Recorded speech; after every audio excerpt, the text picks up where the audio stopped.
Hello, hello les amis. J'ose croire que vous allez très bien. Ici Tony Branly depuis le Congo-Brazzaville. Alors cette année pour nous au Congo, c'est l'année de la jeunesse. Donc c'est le président de la République qui l'a décrété. Et à l'église, notre père, l'apôtre Yves, selon qu'il a reçu du Seigneur, il a décrété cette année comme étant l'année de la restauration des fondements en Christ. Et donc pour moi, c'est une année de la restauration des fondements des jeunes. Ou encore année de la jeunesse et de la restauration des fondements. Et je vais de ce pas faire plusieurs capsules comme ça. Je ne sais pas si je serai appelé à faire aussi des lives.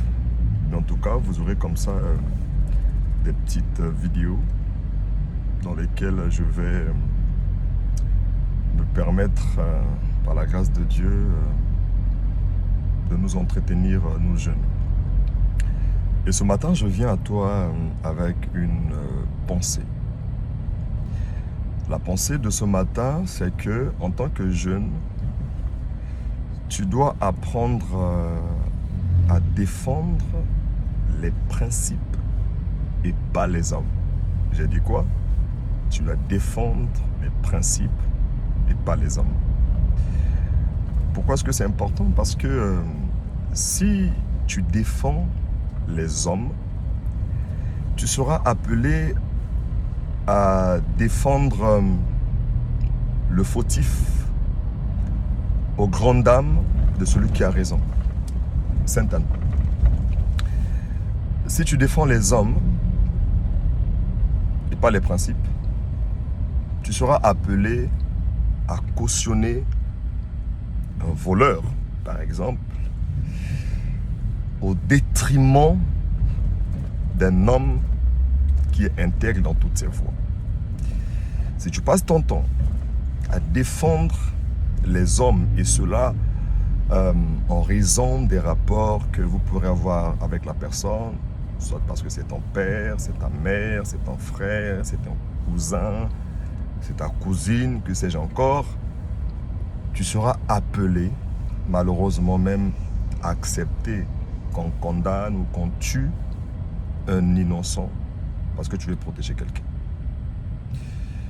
Alors, quelqu'un va me dire, écoute, Tony, tu es pasteur, où est le fondement biblique de ce que tu es en train de dire? Vous maîtrisez mieux que moi l'histoire de David.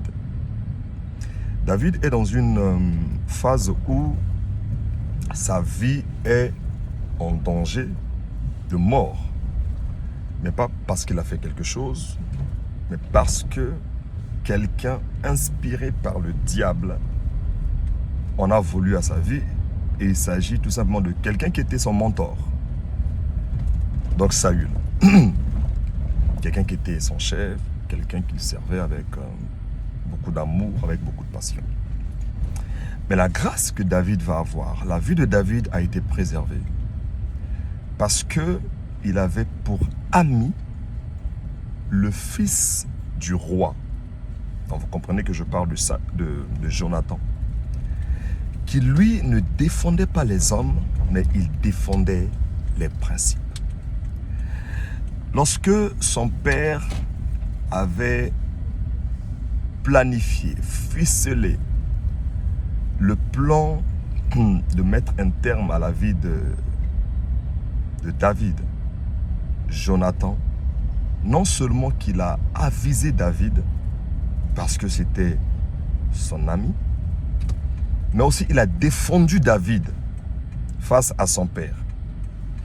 Et lorsqu'il défend David, pour le père de Saül, pour le père, que dis-je, de Jonathan, qui est Saül, il veut dire à Jonathan, mais Jonathan, tu ne comprends pas que tant que ce gars-là vit, toi tu ne seras jamais roi.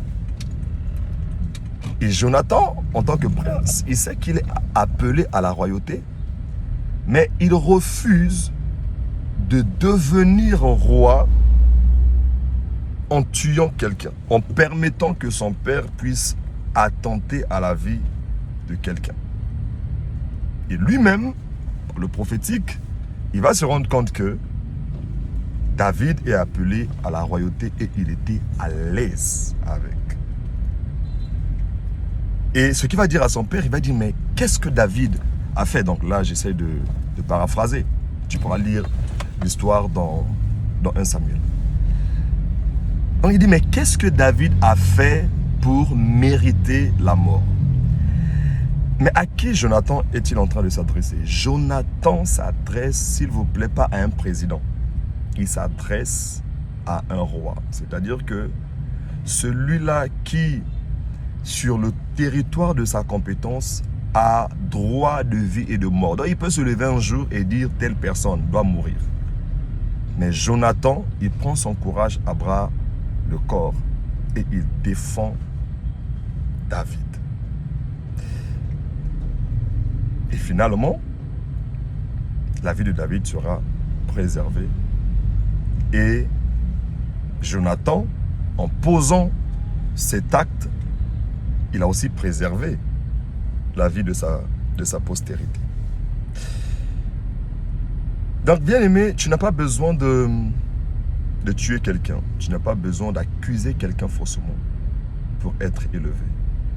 Tu n'as pas besoin de faire du mal à quelqu'un pour être positionné à quelque niveau que ce soit dans la vie. Même si la tête de la personne ne te plaît pas, reste dans les principes. Respecte les principes. La Bible dit, il vous a été donné de connaître, de comprendre les mystères du royaume. Dans le royaume, on ne s'élève pas par des efforts. Dans le royaume, on n'opère pas par des efforts. Dans le royaume, on opère en ayant accès aux clés, aux principes et en les appliquant. Que Dieu te bénisse. À très bientôt.